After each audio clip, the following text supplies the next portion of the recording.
Confidence has the power to change everything. Because confidence believes tomorrow doesn't have to be daunting, confidence says, let's make it financially promising. Confidence challenges South African businesses to join hands and forces to make this happen. Because confidence believes that if we come together, we could build a better working South Africa. A South Africa that takes care of not just one, but all. So that all workers, all families, and all communities can be financially confident. This is how we build the South Africa we all dream of. So confidence asks, what's standing in our way? What's keeping our people from growing financially stronger? And then confidence overcomes these hurdles with real solutions, with tangible plans and answers that can help grow our dreams and our economy.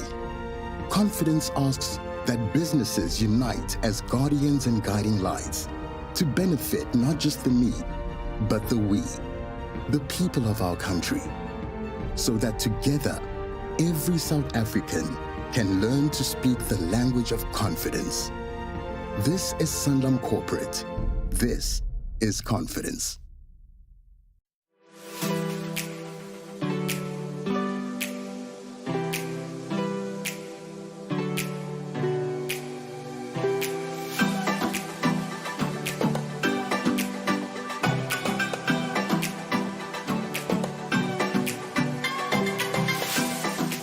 Good morning, everyone. I'm Gabriella Manuel, and I'm the Head of Secretariat at Sanlam Umbrella Funds, and I'm honored to be one of your MCs today.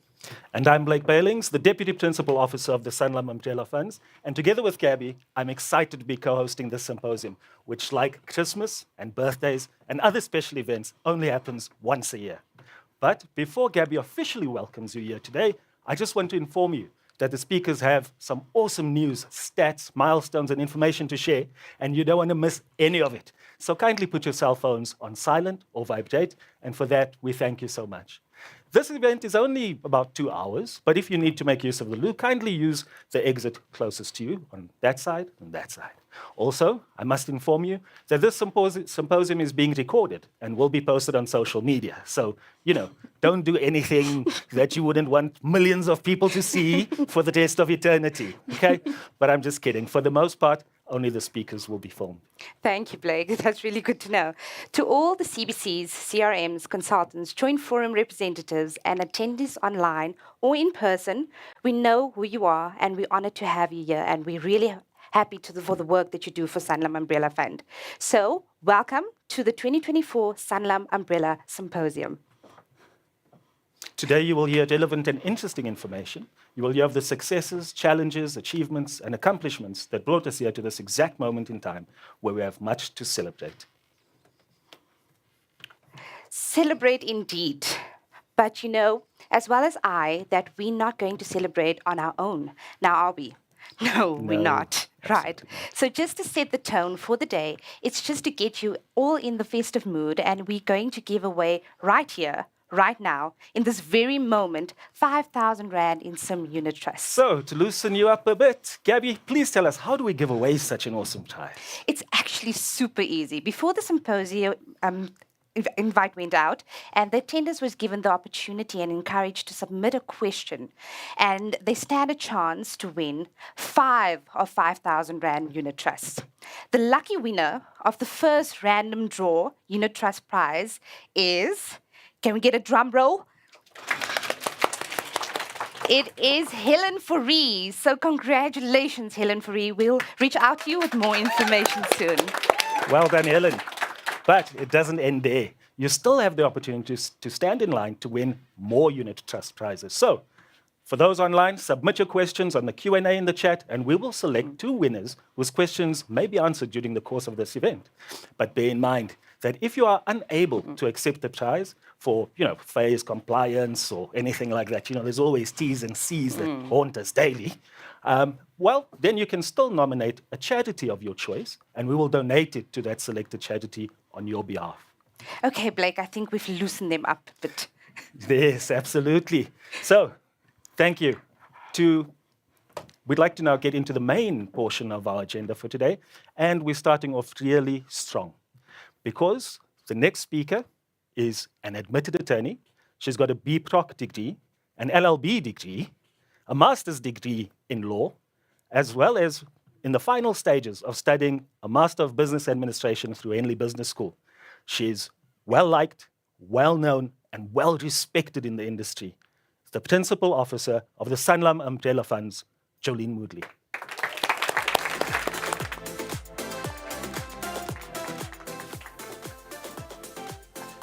Thank you for that, Blake. I must say that was a long list that he gave up there. So you placed the expectation high, but thank you, Blake. And I must say, I'm looking forward. Maybe can I try for one of those prizes?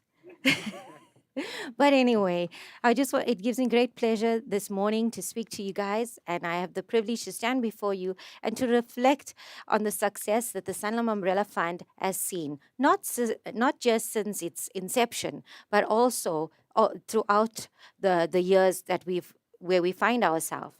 And an important part of that is if we look at, like South Africa, has seen significant change since the dawn of democracy, having faced numerous challenges, both on the macro and microeconomic level, from global financial crises to climate change disasters to COVID pandemic, which we saw in 2020, and recently, we're seeing globally, there's the ethnic wars of Ukraine and Gaza. The Sanlam Umbrella Fund has lived through some of these challenges, and it has seen changes in its leadership, not just at a sponsor level, but also on a board and fund level. But despite these challenges and changes, the fund has remained constant, agile, and focused on meeting its promise of a strong retirement outcome to members. The fund has experienced significant growth in assets under management and membership over the recent years. In 2018, the fund was sitting around 29 billion rand, and we had members of 200,000. Moving on to 2020, it's grown even further to 50 billion, and its membership has also grown. The success that the fund has enjoyed was not by accident. It has been said that strength is birthed through adversity, and it's through these challenges and changes that we've experienced initially, but perhaps it's those challenges that I believe has been the catalyst to the eventual and the basis of our sound financial and governance foundation that we are built on.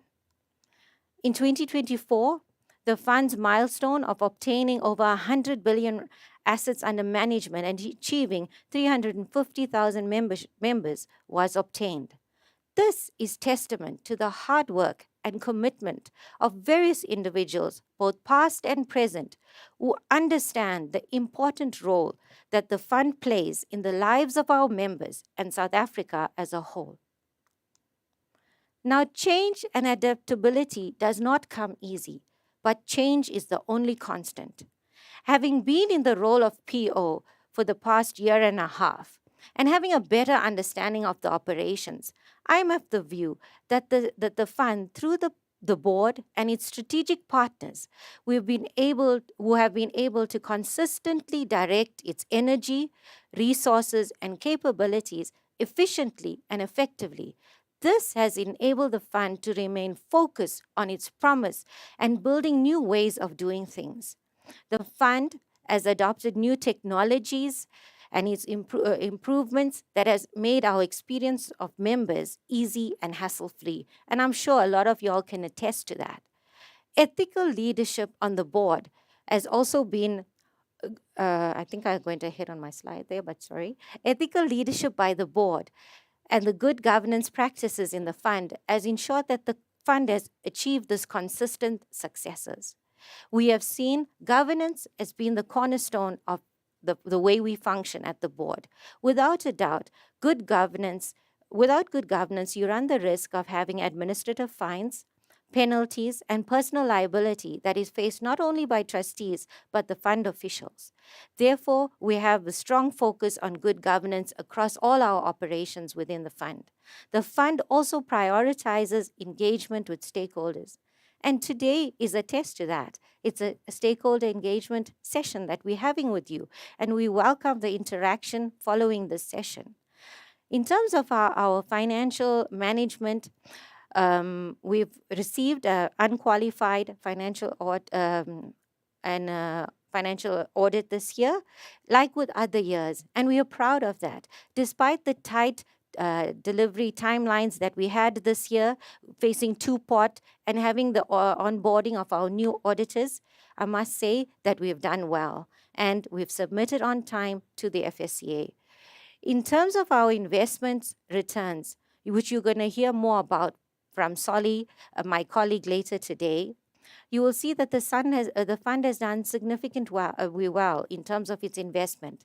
And from my perspective, I'm pleased to see that despite what we're facing globally or domestically, this fund has still been able to achieve good returns, which means good news for you, our members. I don't know with those that was at our last year's symposium, but we did launch the ESG ratings, the environmental, social, and governance ratings in respect of our fund managers and investment portfolios that we have on our investment platform. The whole aim of us launching this investment ratings was to enable our investments to make a difference in the world. We set out generating measurable social and environmental benefits while also ensuring investment returns to members. These ratings you can be found on our website, and we encourage members to join forums and intermediaries to make use of this to align their ESG requirements with that of these ratings. Also, we want to make sure that we are able to assist, and therefore we welcome you to engage with us around these ratings and to see how we can refine them further. In terms of, I also want to alert you to the fact of impact investing. We want to, which Solly will touch a bit later. The fund's investments are also focused on investment strategies that we have across our trustee development approved default strategies. Within these strategies, the impact investing opportunities have been sought through portfolios that target impact measured by the United Nations Sustainability Goals. Meaningful impact investment throughout infrastructure, private equity, private debt, and investment have been made, which, as I said, Solly will touch more on. Central to the work of the fund is our mandate to deliver on our pension promise to members and stakeholders. And as such, the fund strives to empower our members to be more confident about their financial futures. In line with the principles of treating customers fairly, the fund has continued with initiatives as we have seen, and will continue with similar initiatives going forward, like our Imali Zam sessions and the publishing of our newsletters, which are designed to address member and stakeholder concerns and needs.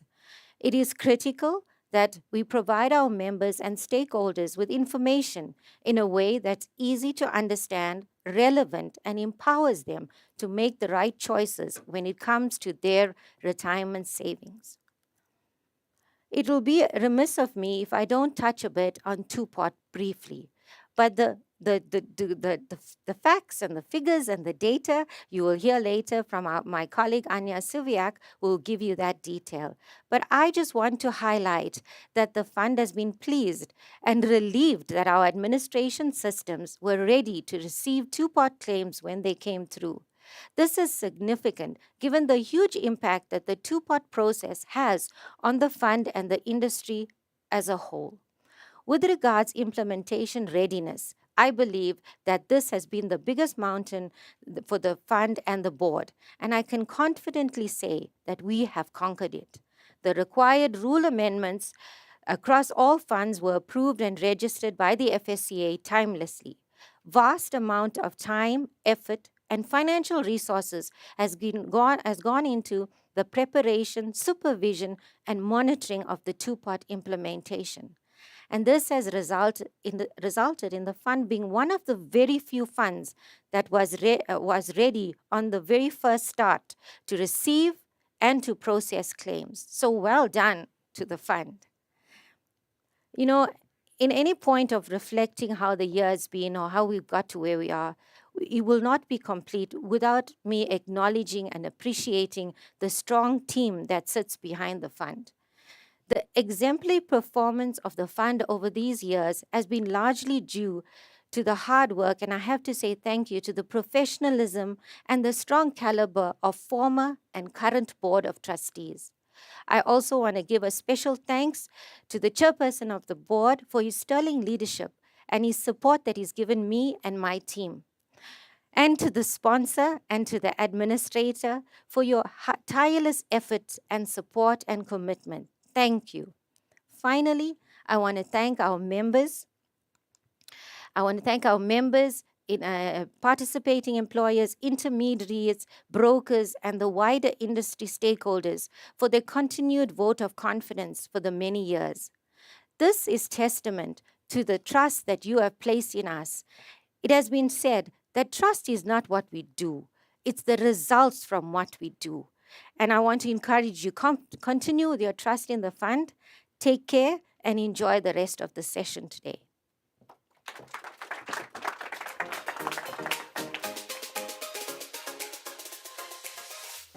Thank you, Jolene. I couldn't agree more. Trust and confidence is absolutely pivotal for success. Very well said indeed.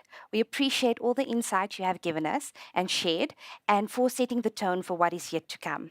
Now, as we continue, it's time to dive into our first panel discussion, entitled 30 Years of Democracy in South Africa. We'll explore lessons learned, the progress made, and the ongoing challenges as we look ahead for the further growth and success in the dynamic industry.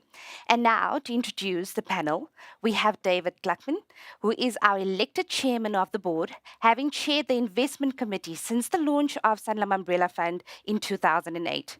He currently serves as the head of special projects at Sanlam Corporate and previously served as the CEO of Sanlam Umbrella Sanlam Umbrella Solutions from 2007 to 2011. He's a qualified actuary and serves as a member of the Actuarial Society, specializing around retirement matters. Ladies and gentlemen, welcome David Gluckman and the panel to the stage.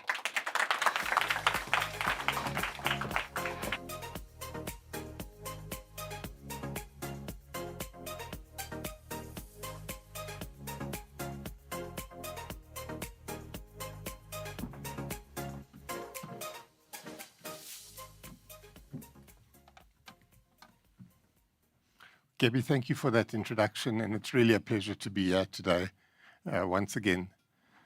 So, ladies and gentlemen, it's my pleasure to welcome three very esteemed individuals onto the stage, each bringing a wealth of knowledge and leadership in the financial services and retirement fund sectors. So please join me in welcoming firstly Elias Masalela, Yvette Harris, and Jolly Mokarasi. So to talk first, the dapper gentleman on my left, Elias Masalela, a distinguished business leader and an independent non-executive director of Sanlam. With a career spanning over 3 decades, Mr. Masalela has held key leadership roles, including CEO of the Public Investment Corporation, Acting Deputy Director General of Economic Policy at the South African National Treasury, and is currently the Executive Chairman of DNA Economics. Welcome, Elias. Next,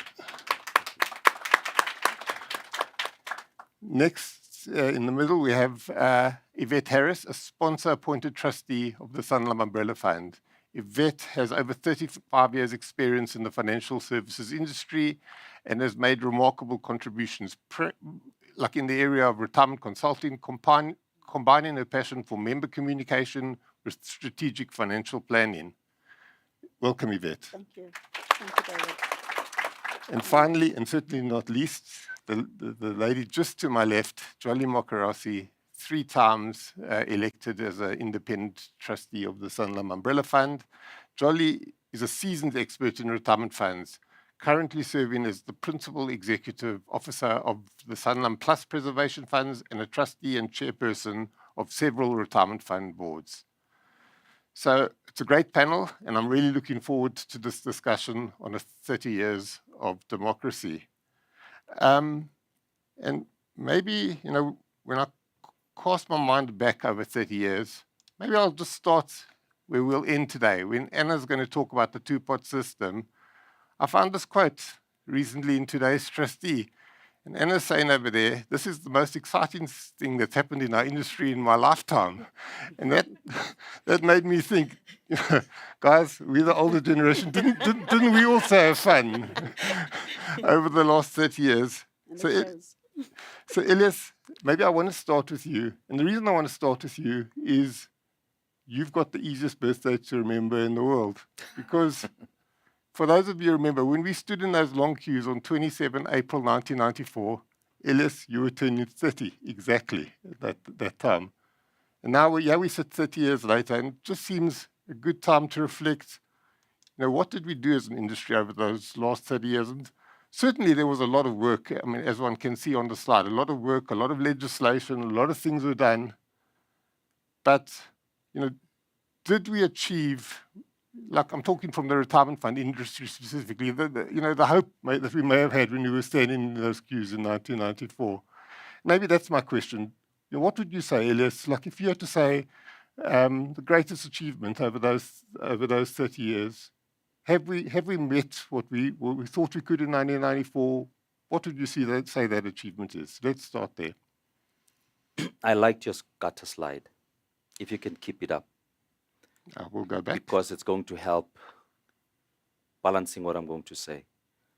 From a design point of view, we've achieved a lot as a country. But from an outcomes point of view, I don't think we can say the same thing. And this is one simple reason. Every retirement progression or retirement reform is underpinned by the performance of the macroeconomy. You can design as much as you want. If you don't grow jobs, you don't grow incomes, it basically means when people go to retire, they don't realize the objective that we have. And the objective of retirement funding is for people to retire comfortably. I just saw a study recently of average income levels in South Africa. The average income level is 17,000 rands a year. If you're assuming you are retiring at a replacement rate of 60%, that takes you to about 9,000 rands a year. A month. 9,000 rands a month. And I'm sure there's very little you can do with 9,000 rands per month. So when we started with Social Security and retirement reform way back then, one of the things that we omitted to do, or were scared to do as a country, was to do Social Security and retirement reform side by side with macroeconomic reform, and also reform the micro efficiencies of the economy so as to grow the economy faster, generate more jobs, reduce poverty, in that respect, reducing dependency ratios. And I mentioned dependency ratios deliberately because people seem to think that when you have a decent replacement ratio when you go into retirement, you're all made. That's not necessarily the case. Probably in Europe you can say that, but in the African context you cannot say that. On average, when somebody retires, they've got more mouths to feed than when they're in their productive years. So there's a lot of social imbalances and economic imbalances that we have not resolved as a country. One of the instances in the history of Sanlam, they did very serious work in this respect. And one of the competitor countries that they looked at was Chile. And when you look at how Chile succeeded in its reform, it did pension reform as the last stage of their reform.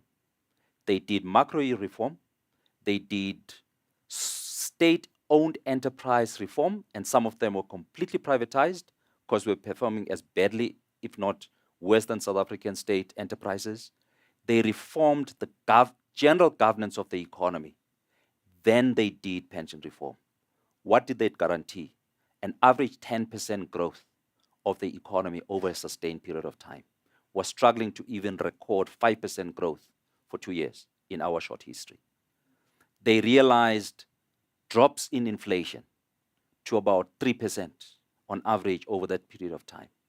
The real rates of return by putting money in a bank, not even being creative and investing in the private equity environment, in a bank was a minimum of real return 5%, minimum. And what that did, it changed the psyche of the average worker in Chile. They had a minimum contribution rate, and on average, by the end of the observation period, the actual contribution rate was twice what was prescribed by legislation. And the simple reason for that is because they saw value in investing in retirement than to invest anywhere else. So there was an incentive for Chileans to put more money for their retirement. Guess what? They are guaranteed of retiring better than many South Africans. And that, for me, I think is a very important background, even as we see the slide, which tells you how we've achieved in terms of design. That's all it gives us. It does not give us impact. And I think it's impact that we should worry about. Thank you.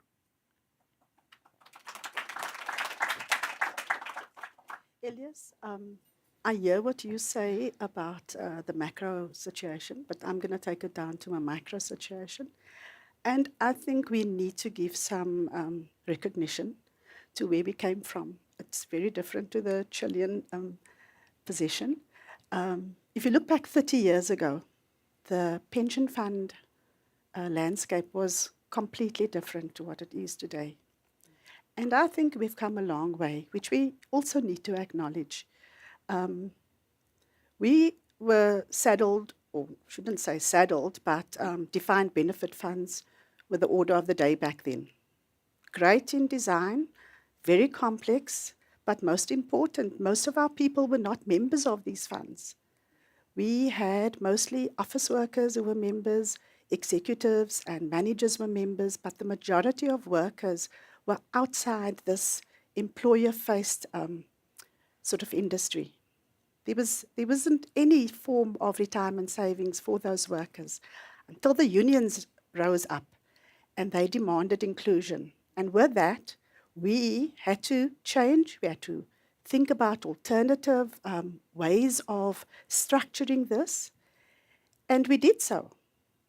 And it was coined negotiated benefits way back then. It gave rise to what is the modern day Provident Fund. Now, I'm not going to debate the merits of the Provident Fund. I know we're going to have an argument about that. But I think it was really a fantastic change and the turning point for so many South Africans to be able to be provided with the opportunity of now becoming members of a retirement savings vehicle, which I absolutely embraced at the time, despite low levels of disposable income. People were earning wages weekly in cash in those days with fidelity guards riding around delivering the cash. And yet people embraced this, they grabbed the opportunity to save for the future. So we've been in a situation where we've had those difficulties, but we've had tremendous change through that alternative thinking. I know we lost the plot along the way when we brought in some design that gave contribution flexibility without the necessary support of education and safety nets until the default regulations came along. And that has contributed to the poor retirement outcomes that we sit with today. Another thing was the withdrawal leakage, which I'm proud, and I think that the two-pot system today is not only providing accessibility to savings, but also bringing along mandatory preservation. And that certainly, I think, is going to be a kicker in the long term for better retirement outcomes, especially for the younger people. Thanks. David, I think I must agree with Yvette. If I look at the last 30 years, one of the things I'm most proud of in the industry, the retirement fund industry, is actually inclusion. Because 30 years ago, the average small business, I mean, I just got a coffee this morning, to think that those guys can actually meaningfully contribute towards a retirement scheme that is actually set up for them, just like as if they were a large company. 30 years ago, only if you worked for one of the big listed companies or you worked for government were you able to meaningfully contribute to a retirement fund. So I hear you on all the kind of the structural issues that we have not quite resolved on the way to financial inclusion. But I think we've meaningfully made a dent in our lifetime in retirement savings and what we as an industry are actually offering the average man on the street. It's exciting for me sometimes when I look at the lists of employers as I recognize the names ordinary florists that are contributing towards retirement savings for their members. That for me is a massive thing that we need to actually take stock and celebrate. We're the biggest retirement system on the continent, and there's a reason why. Part of that, a huge part of that reason is actually inclusion. That's one thing that we can pat ourselves on the back for, that not only legally, but from a structural perspective and retirement, and if we look at specifically umbrella funds, that we've been able to achieve is more inclusion in the economy for more people. Yeah, all very interesting. Thanks, Jolly. All very interesting, different perspectives there. If I had to choose, let's say, one theme over the last 30 years that I think has made the greatest contribution to improving retirement outcomes, I would actually go with consolidation of the industry. And it's really been driven by market forces. I mean, we have had that legislation, but a lot of it has come down to competition and market forces, which is a very, very powerful, Ellis is an economist, a very, very powerful driver. It's actually interesting. I mean, you see the quote there from our finance minister, Enoch Godongwana. It's actually interesting, just purely coincidence. I didn't realize it when we scheduled this symposium, but today you'll be talking 30 years into democracy on his medium-term budget policy statement. And, things are probably positive where we are right now. So hopefully we'll get some good news there. But talking to competition and consolidation. I mean, I've been doing this analysis since 2011 of the commercial umbrella fund market. And these are the biggest kind of players based on FSCA audited financial statements from this month. A little bit out of date because they had the latest audited financial statements. So the Sanlam figure there would be our 31 December 2023 figure. Effectively, we're actually probably closer to 120 billion today. The reason I put 11, not 10, because I think Alan Gray is quite a kind of significant player, significant brand. So I thought I would like to put them in there. But to me, we've got a lot of private enterprises there and competing in a market that's highly competitive, that's been working well to drive down costs, to achieve economies of scale. And I think we've been really going in the right direction. But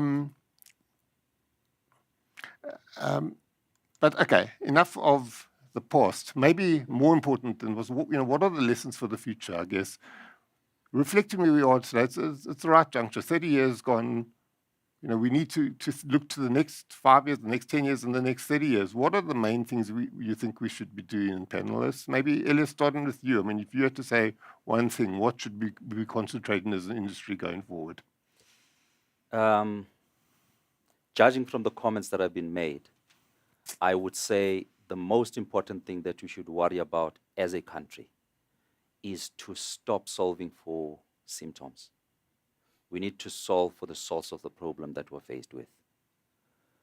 Consolidation was solving for many things, including costs in the retirement space. And the source there is how service providers price. And the regulator or the policymaker should have come in and solved for that. There are many other interventions. The two-pot system is solving for poverty instead of us solving for other things. If we had an economy that functions well, we wouldn't even having a two-pot discussion in this country. So for me, I think we need to resolve our structural problems. We need to be very decisive. We need to have policies that implemented, not designed and left on a shelf to rot. And I think that's a fundamental problem we're faced with. A lot of the things that we do, even even in the retirement industry space, is a function of dealing with symptoms instead of dealing with the problems. And I agree with you this time, Elias. I also think we need to look at education. Because for me, I think that's been something that's really gone backwards. We need to turn the corner and get and focus on education and bringing that into the retirement fund space. Financial literacy is one of our biggest challenges that we face as an industry. And as retirement funds, we also need to understand that we need to turn the corner from possibly tick box communication to proper, considered education to members. And that's about making members truly understand what the levers are that provide good retirement outcomes so that they can change their financial behavior and understand why they're doing it, and also make better decisions towards their retirement outcomes.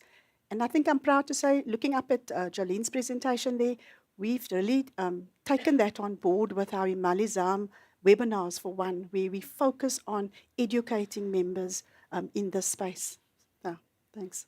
I'm glad you're agreeing and bringing education because it's grossly embarrassing that the liberation that we're fighting for in this country was premised on a bad education. And we get into the liberation post-1994. Education is the worst invested sector in the economy. You cannot reconcile the two. And I don't know what it really means. But it's a very important. Yeah, I actually agree with that, Elias. Jolie, your views? So I want to take a slightly different view on this. I mean, very recently I read the Mercer Global Pensions Report, and they actually made 4 recommendations for South Africa, which I want to piggyback off. So the first 2 recommendations were around the aged having longer working lives so that they can save more because we've got a longer life expectancy. The second was around SOAP, increasing the state old age pension to have a bigger safety net. The third was actually about increased contribution rates for members while actively in service. And the fourth one for me is the most important that I want to piggyback off. And that was not just the increased contributions, but to increase the number of members that we're able to capture in our funds. So it would be things like including contract workers, etc. And the amount that actually goes towards retirement. And this is where, if I had an audience with the FSCA right now, I would say, have the courage to promulgate a minimum expense ratio so that members, number one, in addition to having a minimum contribution rate, so that members can actually have a fighting chance of putting away enough. There are too many funds out there where the cost of retirement, the fees, etc., is very high for members. So that I would actually say, you've already got all our financial statements. Go ahead and do it. Panelists, I mean, we're basically out of time. That was a very interesting discussion. And I think it set the scene for the plans and the work that the Sanlam Umbrella Fund's doing that we're going to be talking throughout the rest of the symposium. Maybe I want to just reflect, actually thinking about the principal officer's addresses. Actually, I think, and I've been involved with the Sanlam Umbrella Fund since launch in 2008, we are currently in the strongest position we've ever been as a fund. You know, we've got through COVID successfully. We are now easily the 3rd biggest commercial umbrella fund, and with the trajectory, we could easily be the biggest in couple of years' time. And biggest is not that important, but to me, it's an indicator that the market likes what we're doing. Clients obviously think we're doing something right. To me, that's the important thing. Jolene talked about the unqualified audit from our new auditors, PricewaterhouseCoopers.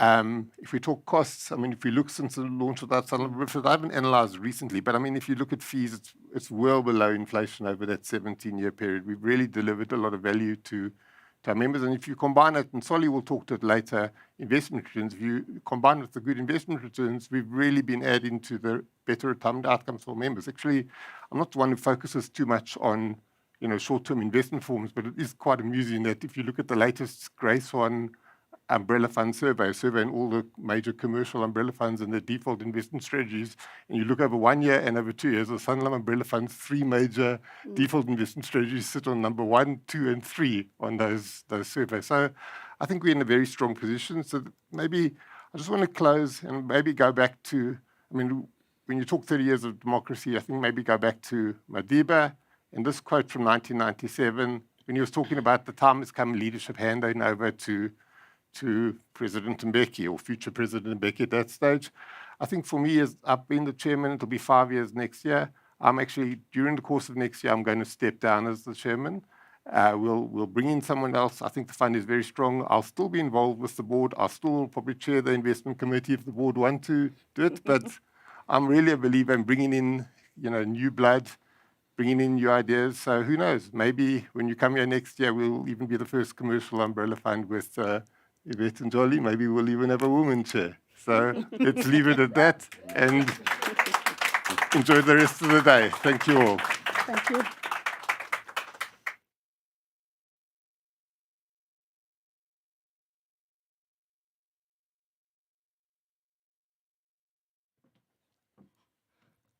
After that panel discussion, I've no doubt that you can agree that into the future and now, the fund is in really good, capable, and responsible hands.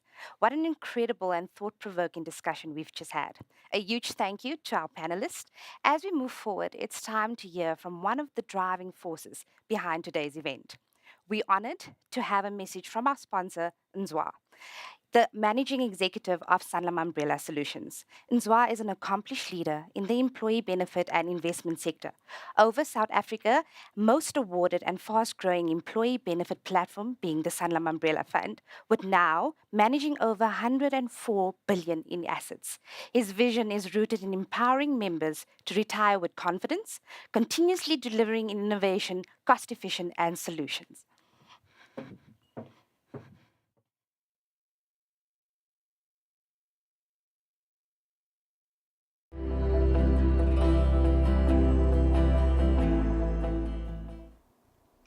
To our family of intermediaries, participating employers and members, good morning and welcome to the Sanlam Umbrella Fund 2024 Symposium.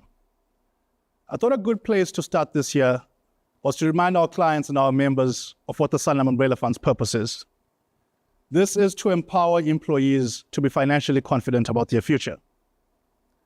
In a time when trust and confidence are at a premium, your trust and partnership has been essential in upholding our shared vision, which is to accelerate a better working South Africa, where every worker, every family, and every community can be healthy and financially confident. Now, as I reflect on the past year, I'm reminded of the profound importance of partnership in achieving success, especially in the face of South Africa's complex and evolving landscape. Your continued support and collaboration have been invaluable in helping us not only deliver exceptional value to our members, but also empower them to navigate an uncertain financial future. We'd like to thank you for your incredible support of the Sanlam Umbrella Fund and your belief and trust in us. We are humbled and grateful for the ongoing support which has ensured that we remain the fastest growing umbrella fund in the industry, where we recently breached the 115 billion rand mark. You have our deepest gratitude, respect, and appreciation.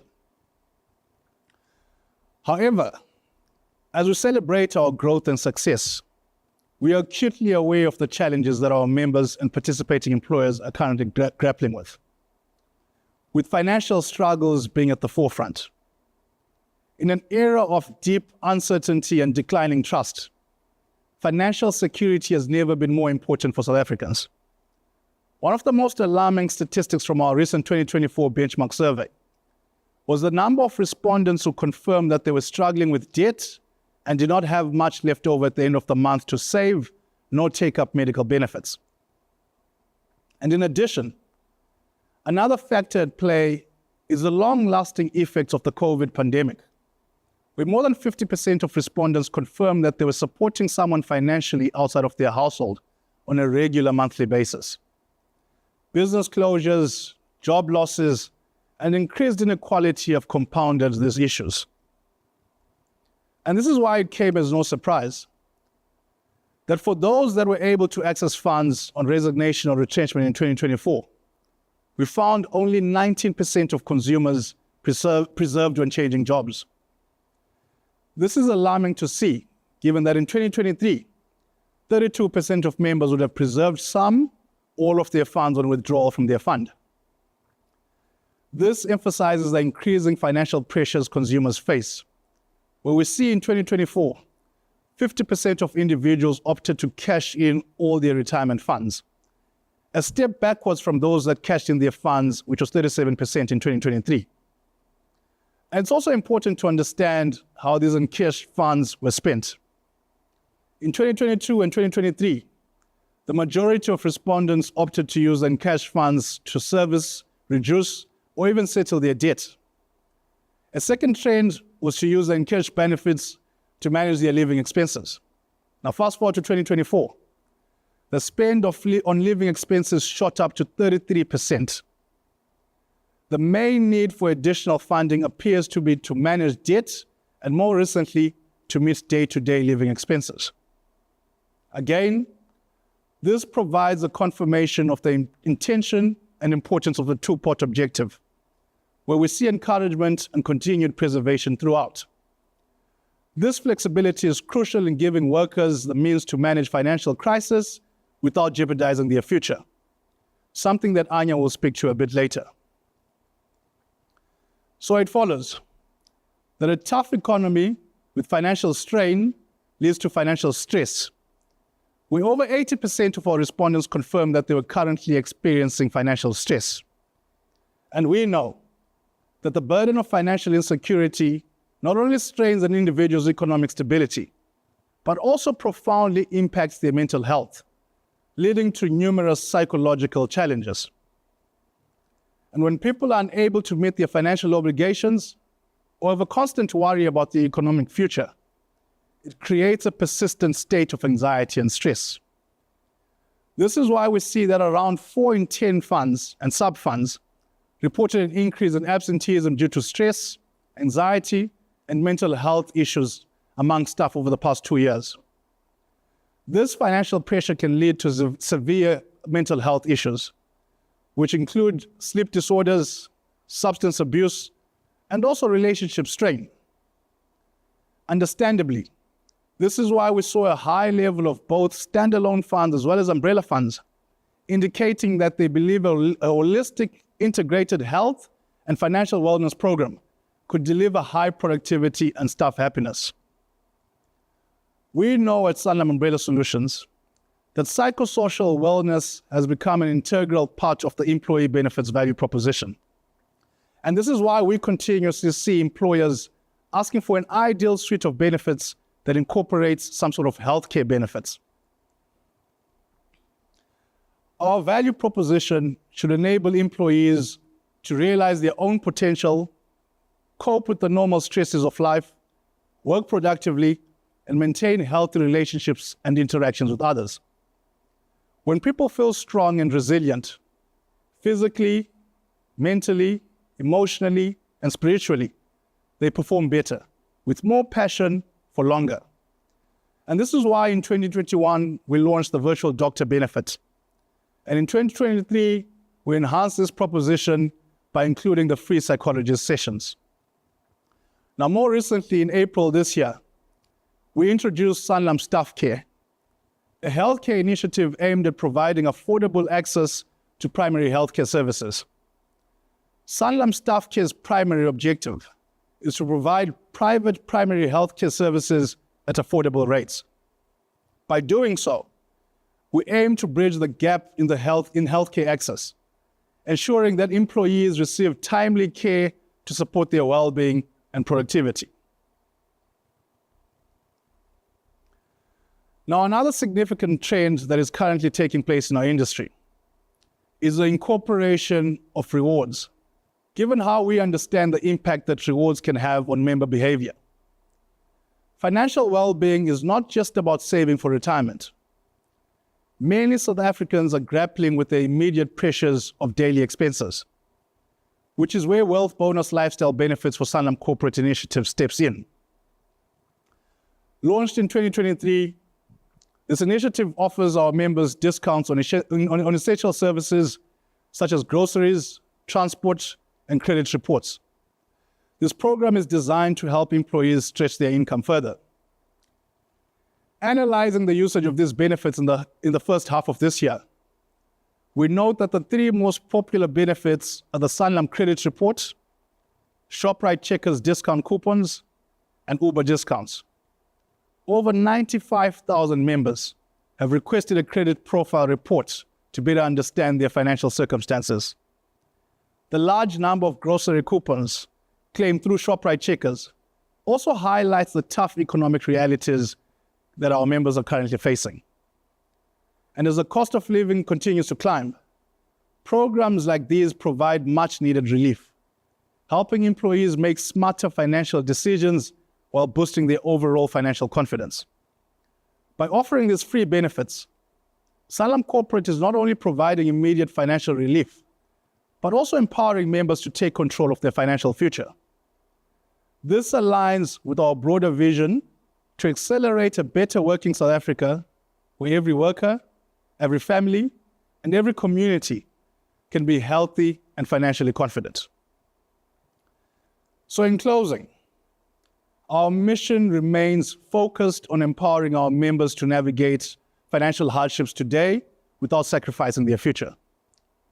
The two-part retirement system, Wealth Bonus Lifestyle Benefits, and Sanlam's healthcare initiatives are a few examples of how Sanlam Umbrella Solutions are playing a part in contributing to a secure and confident workforce. These initiatives are not just about managing retirement savings. They represent a broader commitment to improving the overall well-being of South Africans. As we look ahead, South Africa is entering a new age of financial empowerment, or what we call an age of confidence. By supporting workers in their daily lives and their long-term goals, we can accelerate a better working South Africa for all. So once again, on behalf of Sanlam Corporate, thank you. And we look forward to continuing this journey of mutual growth and success, building on the strong foundations that we've laid.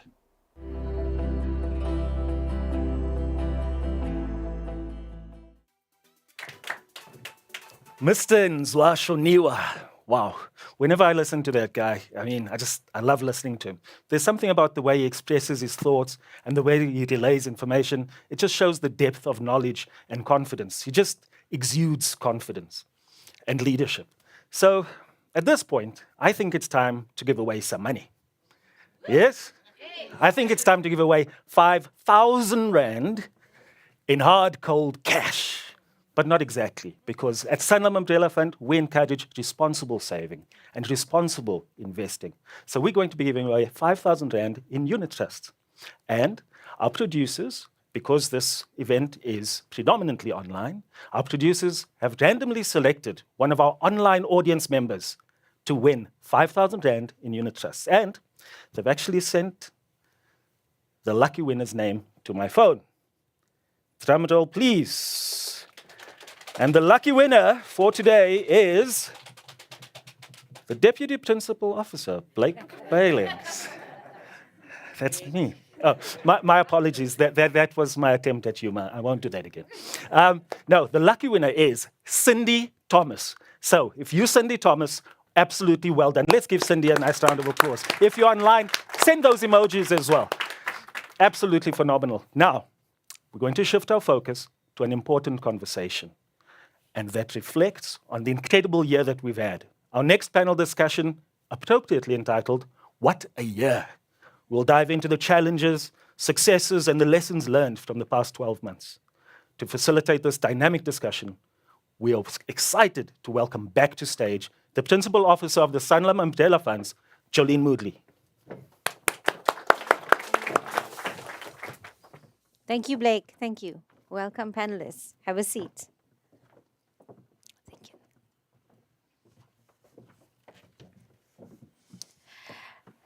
Thank you, panelists. Yes, I'm excited. Let me introduce my esteemed panelist. To my far right, I have Grant Bass. He's a trustee with the fund. Next to him, I have Karen Harris and Mkuseli Mbumva, affectionately known as MK. Can I call you MK? MK is fine. Yes. So just to touch a bit on our trustees and where they come from, Grant is an independent trustee, as I said, on our fund. He's a qualified actuary with a bachelor's degree in business science from the University of Cape Town. And he has spent 17 years in the industry, independent benefit consulting. And his experience spans many jurisdictions from the UK to Kenya to Zimbabwe, and we are glad to have him in South Africa again. And in terms of MK, he holds a bachelor's degree in business administration and an MBA. Currently, he brings with him 2 decades of experience in the financial services industry, including roles as the CEO of the Mine Workers Provident Fund, and he's currently the executive head was the executive head of the group umbrella funds at Old Mutual, and is now group executive head at external relations at Sanlam. Quite a mouthful there. Okay, we definitely have the expertise sitting next to us. And finally, the lady amongst us, is Karen Harris. She's an independent trustee, as I said. She holds a BCom degree and a postgraduate diploma in financial planning. Karen has 20 years of retirement fund experience. She served as a principal officer. She's served in a senior management position in fund administration, and we're so glad for the vast governance experience that she brings through. So thank you, panelists. Thank you for joining today. I think to what Blake has been saying, we're just going to reflect a bit on this year. I think from the first panel, we saw what the fund has been through in terms of the 30 years, coinciding with the 30 years of democracy, lessons learned from that. But I think we have a mixture on the panel today because we have MK, who's served two terms, right, MK? This is the second term as a trustee, and we have Karen and Grant that have just joined as the first term. So it's like a blend, you know, newbies and I would say old bees, more experience with us. I'll start with Grant. Grant, I would think when you decided to become, join the umbrella fund and become a trustee, you probably had certain ideas of what the fund was busy with, what they're thinking. But now it's a year gone, right? Year and a half. Am I correct? Yeah. So what is your impression when you joined the fund? What is the things that you saw that, made you proud or maybe not so proud? But just share with us your impressions of the fund when you joined. So, one thing with Sanlam is I've always been about the digital, and it's always invested quite a lot in technology and its members. And I think that's one thing which has always impressed me about the fund. And I think it's enormous being inside the fund now. It's a large fund, it's very complex, and it's got a lot of moving parts. And I think when I think of umbrella funds, you always think it's system process. You're trying to standardize everything to get that economies of scale and the cost savings. And what's really impressed me on the inside is the amount of complexities that's allowed into the fund and how we monitor those complexities to ensure that our governance maintains those high level of standards that we retain in the fund. One of the examples is I think about the investments committee where I sit and the trustees, we have 8 approved default investment strategies, which is quite a large number. But if any of those don't suit you, we also have the option for a customized default strategy, which obviously when it's customized, it's bespoke, it has a lot of more governance burden and requirements. So there are certain terms and conditions we put in place to make sure we can monitor that effectively.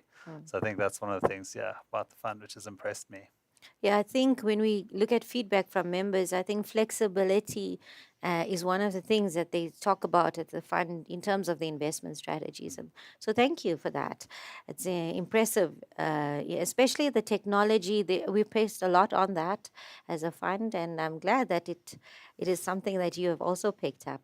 I'd love to hear from you, Karen. What do you think? What has been your impressions?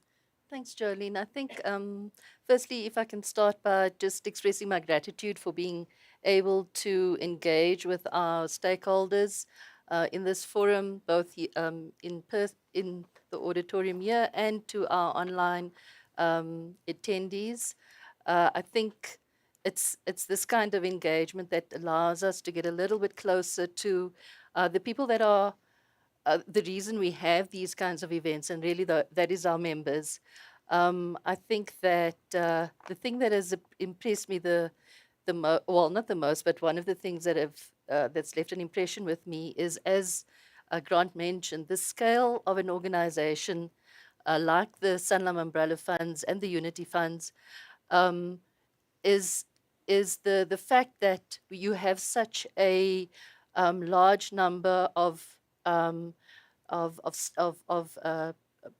people that are invested in supporting our members at the end of the day. And I think that's really impressed me. Being part of the communication committee for the last year, it's really been insightful, as Yvette mentioned in an earlier presentation. Communication and education is really something that is important going forward. And in terms of the last year, seeing how the Umbrella Fund engages with its members, constantly looking for innovative ways of making sure that our messaging gets to our members. That's been exciting to see different ways of approaching things using WhatsApp technology. Yvette also mentioned earlier Imalizam and other online initiatives. So really, I think the focus is going to be around ensuring that we have that constant engagement. And for me, it's been exciting working on the communication committee to ensure that we have that continued engagement and reaching our members where they are at.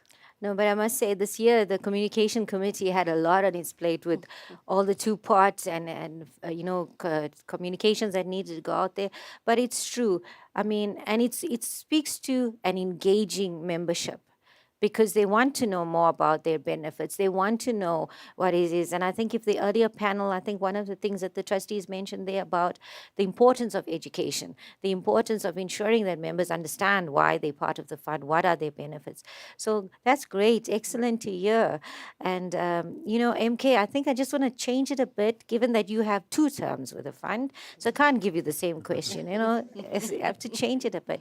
But I'd like to touch a bit about, you have come from the Sanlam Group background, having worked with Sanlam Corporate. I mean, in 2022, right, there was that decision to move away from standalone and then focus on to the Umbrella Fund. I think so. My question is around twofold. What do you think about that decision, leaving the one and just focusing on umbrella funds? And being a trustee on the board, how do you feel about it? Do you feel that the fund might get too big, might move away from its members, or do you feel that it's good? Just want to understand what you think. Thank you, Jolene. I think for me, it gives me such joy and pride just to be sitting in front of you this morning, just reflecting on the journey that has actually been incredibly interesting. I think I remember, Jolene, when the decision was leading up to the decision. In actual fact, even the conversations around the whole issue of a move from a standalone to an umbrella fund, it was such a difficult decision for quite a number of people, because people felt that they are losing their power and everything else. And there were quite a number of bold statements that were made around the whole issue and the thesis for the move. And I think for me, one of the things that, just to latch on what Grant has said, one of the things that people were very much afraid of was losing their individuality, because they were really afraid of the umbrella that will come in there, will not be able to achieve the outcomes that we want, will lose the power and so forth. But through the mechanisms that have actually been deployed in this fund, how certain exceptions have actually been developed, innovative solutions that would actually ensure that you remain that individual but under an umbrella. And that to me has actually been quite exciting to see. So, in a nutshell, it was a very difficult decision initially, even to manage it within some of our key stakeholders. But I think to reflect now, many years down the line, I think it's 2, 3 years down the line, to see the phenomenal growth that the fund has actually experienced, Yes. and the efficiencies that have actually been derived out of kind of actually pulling all these particular resources. For me as a trustee, I think I can say that the first part of the question is that the move was basically justified. But maybe let me also just reflect a little bit in terms of the journey around this particular move. I mean, some of you are very much aware that Sanlam invested in the Sanlam benchmark research. And research is not so much about what is happening now, it's about connecting the dots between that which is happening today and what the future should look like, and developing strategies today so that we can then be ready to capitalize on the opportunities and mitigate the risks in terms of that particular future. So out of the Sanlam benchmark results, it was actually kind of very clear that standalone funds were definitely reaching, whilst they are good, but they were not necessarily good for everyone. So I'm very much excited that our umbrella has actually demonstrated that.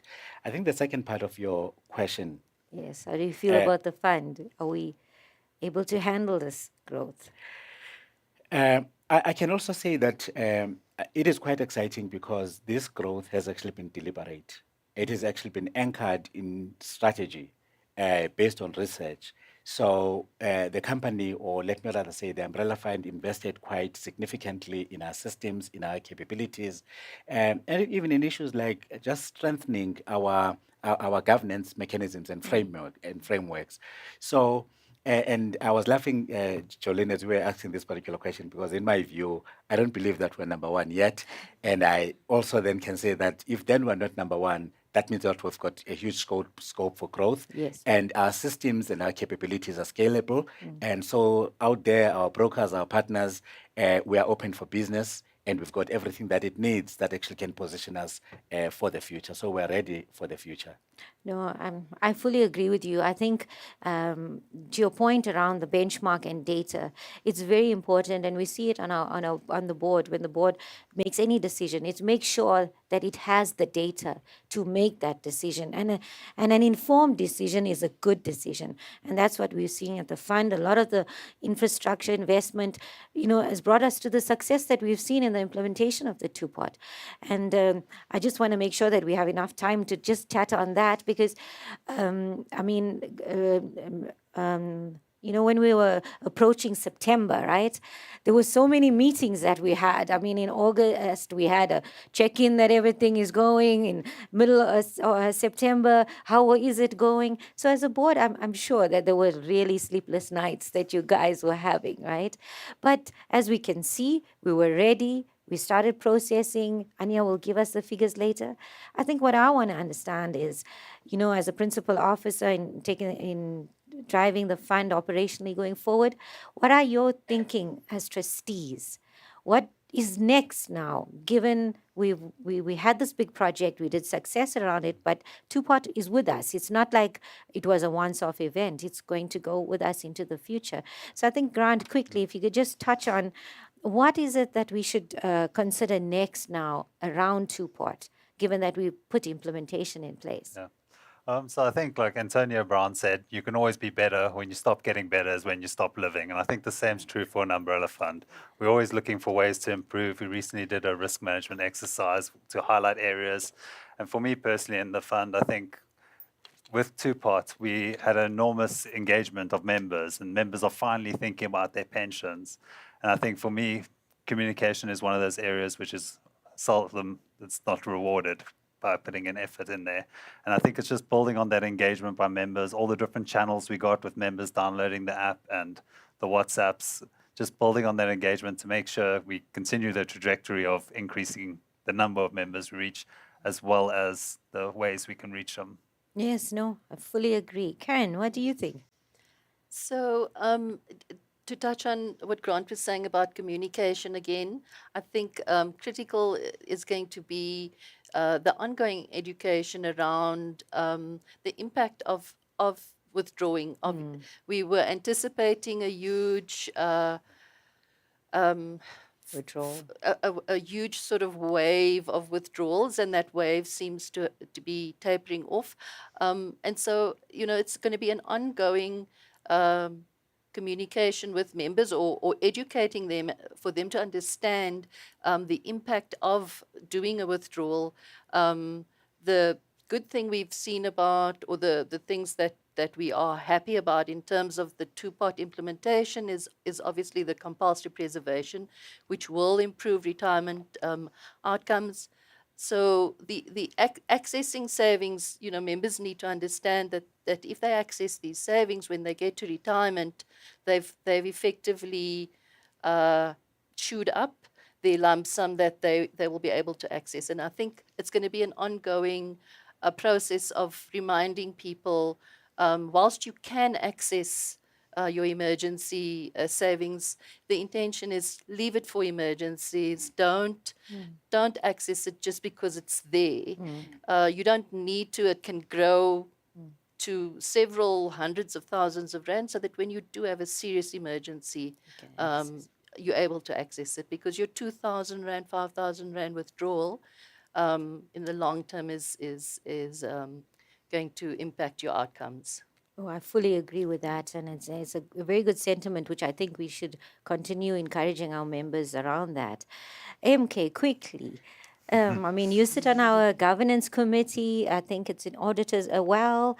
And around the two-pot, you've been so busy with the fund and all the meetings. So what are your thoughts? I think mine is simple, just agreeing with my colleagues. I wish we could run a campaign that says just because you can does not mean that you should. Yes. And that campaign should actually help around the implications. And lastly, I think the two-pot has actually given us a gift of member data that is actually quite recent and regular and updated. We've got an opportunity to innovate and kind of actually assessing exactly what the members need and connecting directly with them. So let's embrace the gift and allow our innovative platforms to help us reach those members and enhance what benefits we can actually offer to them. Thank you. I agree fully. Thank you, panelists. This has been definitely what a year, as you can hear, and I'm looking forward to next year. Thank you, everyone.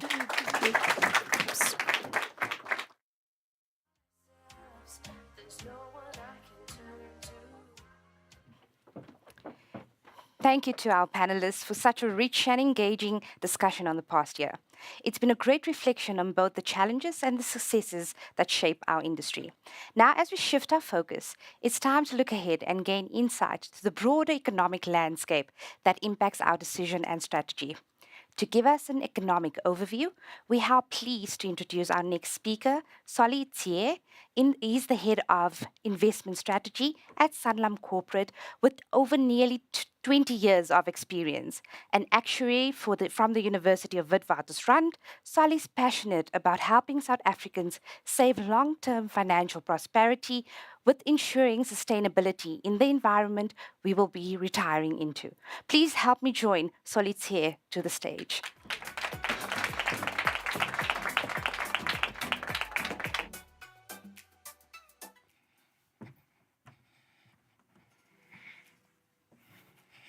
Good morning, everyone.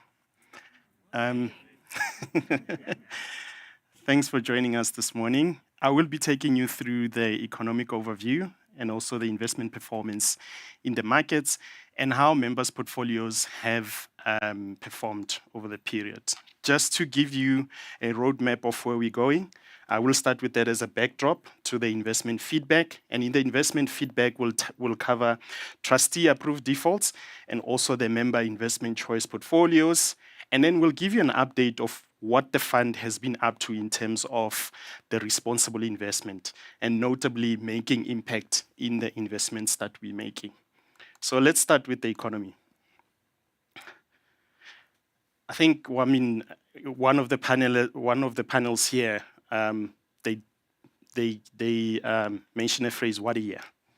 It has been, a very good year in the investment markets, despite the events that have been happening.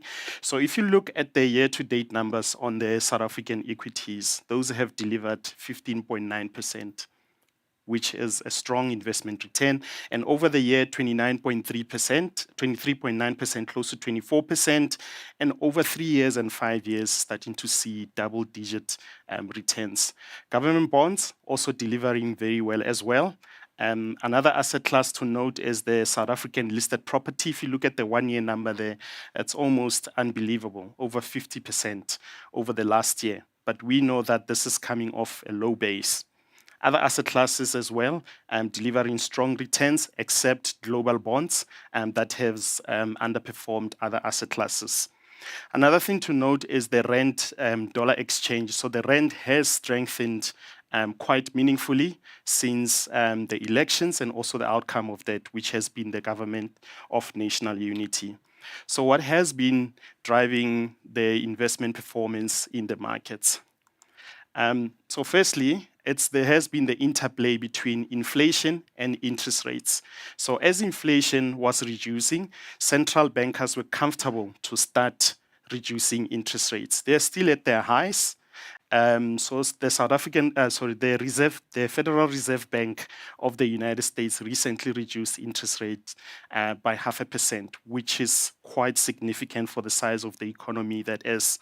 We also followed suit. We also cut our interest rates by 0.25%, and that has an effect. That's a positive effect on consumers, corporates, and economic growth at large.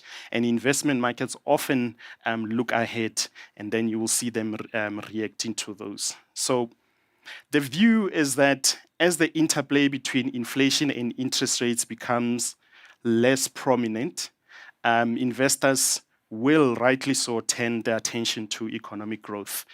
So the International Monetary Fund has projected that the world economy will grow by 3.2%, with developing markets, so your emerging markets, growing faster than developed markets. Within developed markets, the United States will grow more than the others.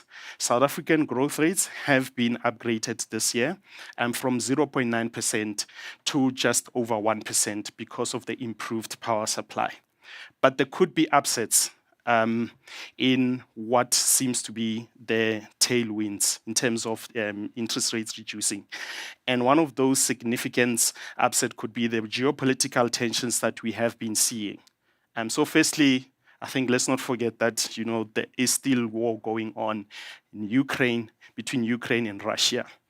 There is, tensions in the Middle East, and there's a multi-decade tension between China and Taiwan, which there could be something that erupts.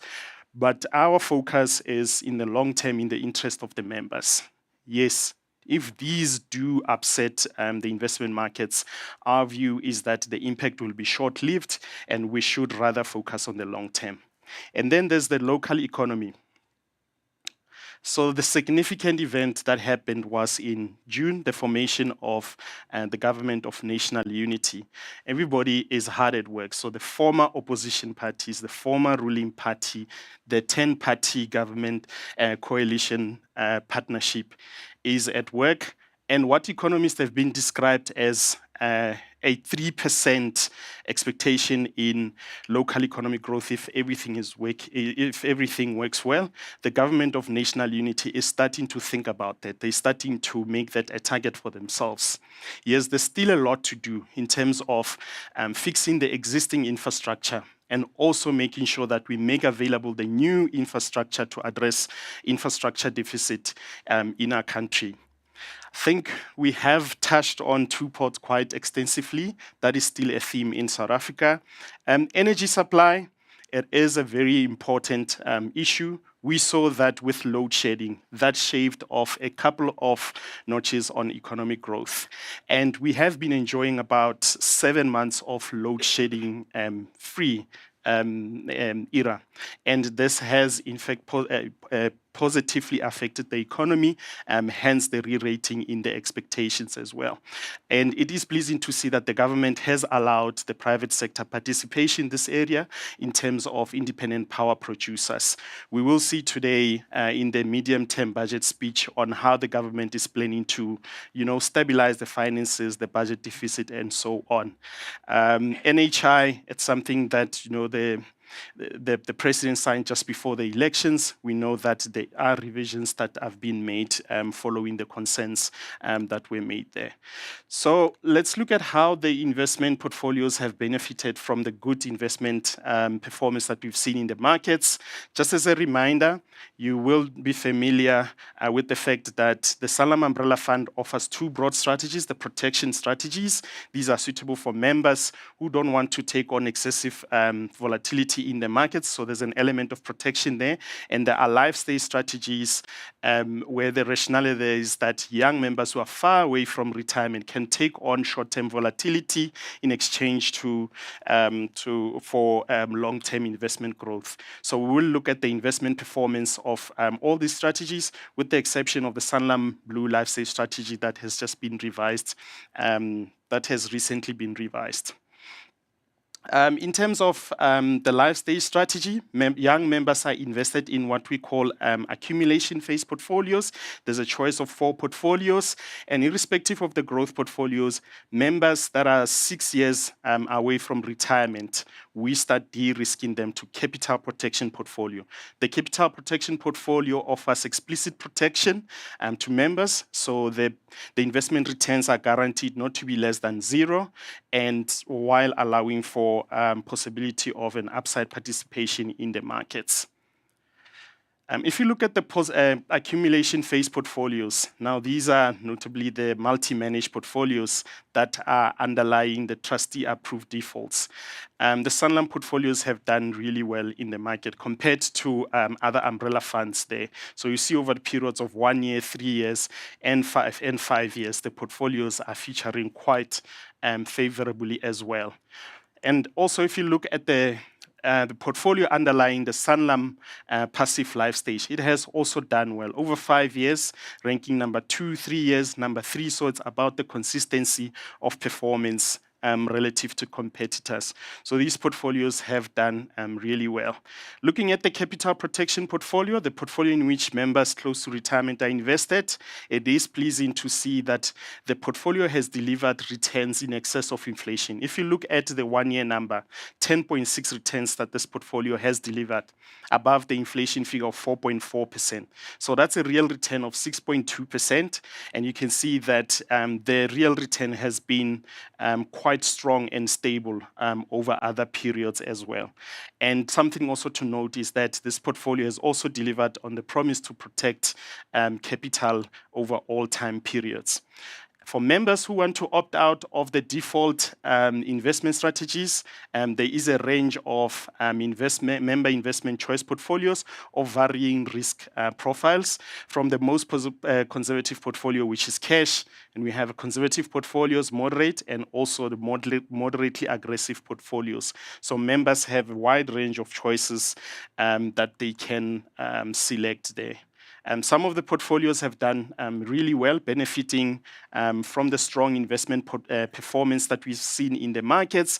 But as always, you'll always have investment managers that are topping the charts and those that are lagging. That's what we expect. No single asset manager is expected to outperform others consistently all the time. And looking at the moderate and conservative portfolios as well, we see positive returns. So members in these portfolios have also been enjoying good investment returns as well.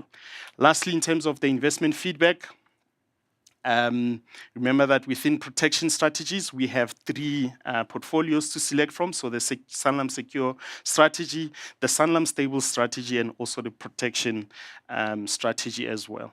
These portfolios have also done really well for members, delivering returns in excess of inflation over all time periods, and thanks to the investment returns that we have seen in the markets. Now, just the last section concentrating on the impact that the investment which the umbrella funds have been making. We are going to talk about, how is the fund generating positive impact. And within the broader framework, we have what we call responsible investing framework that consists of, broadly four pillars. And one of the pillars is looking at how the underlying investment managers integrate environmental, social, and governance factors when they're managing their portfolios. So an example is if a manager is selecting a share such as Sasol, the manager should assess the impact of the carbon emissions that Sasol is making over the long term. And what is the impact on the valuation of Sasol as a share? What is the impact on the economy, etc.? Once the manager has invested in that stock, then they have a seat at the table and they have stewardship responsibilities. They should be part of the discussions and also be engaging with the investee companies, the directors of the companies, in respect of where the company is going, voting their proxies on behalf of members or on behalf of the fund. We also have what we call sustainability-themed investments and also impact investments. That's what I'll be touching on just to demonstrate some of the work that the fund has done and which has really been interesting. Now, when we talk about impact, it is important that everybody in this area works off the same framework. And thankfully, that framework has been developed by the United Nations in the form of the Sustainable Development Goals. So you would hear about the SDGs in short. So there are 17 SDGs. Examples are eradicating poverty, so the no poverty, zero hunger, good health and well-being. And some of the funds that we have been investing into have these explicit themes in them.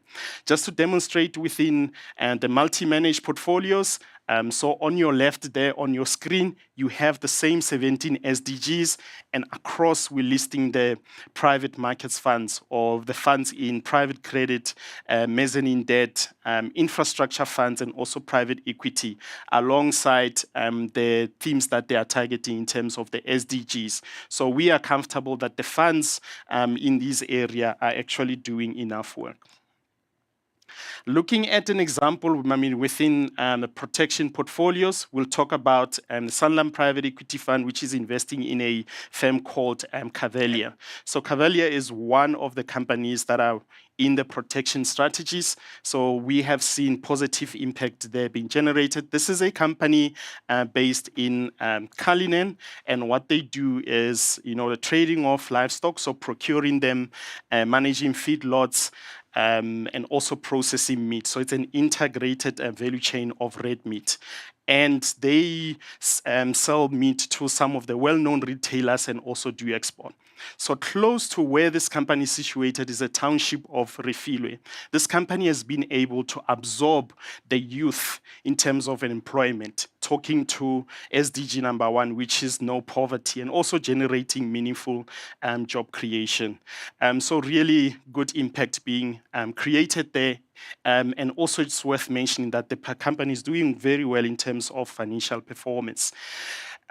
We've also going to include in the protection strategies a fund called the Property Impact Fund, which focuses on healthcare facilities, education facilities, rural and township retail, affordable housing, and student housing. So some of the investments that are there, I will talk about a township mall, which is called the Kwaga Plaza in Kwaggafontein. So in terms of affordability for the tenants there, the mall is very affordable. So those are the kind of impact measures that we are monitoring. The plaza is very accessible to the nearby community, and also there will be, a taxi center or taxi rank, making sure that this mall is very accessible. Just in terms of the summary on what I've touched on, so the interplay between inflation and interest rates has been driving the investment markets, and the recent impact has been positive.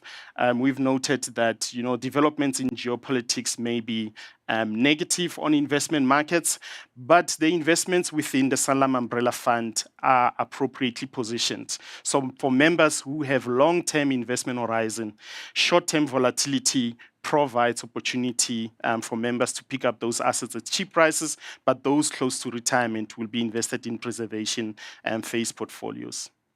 Thank you for your attention.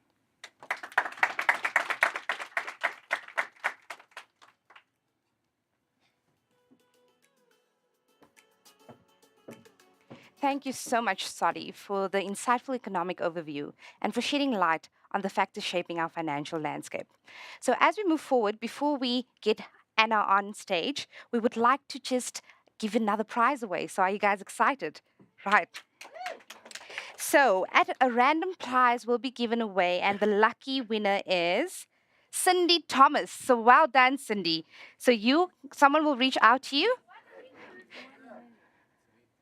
Oh, wow. Okay. All right. So she won already. So that's good, right? It's happened already, so that's awesome. So as we move forward, the final session of the day, we turn our attention to the crucial topic, two parts beyond D-Day. So what does this mean for our industry moving forward? Our next speaker is a passionate and well-spoken as she's knowledgeable. She joined Sanlam in 2016 and over 10 years of experience in the financial service industry, specializing in the retirement fund consulting. She holds a bachelor's in mathematical statistics and a postgraduate diploma in the financial planning. She brings a wealth of experience and insight into this topic. To guide us through the important discussion, it's our pleasure to now welcome Anna onto stage.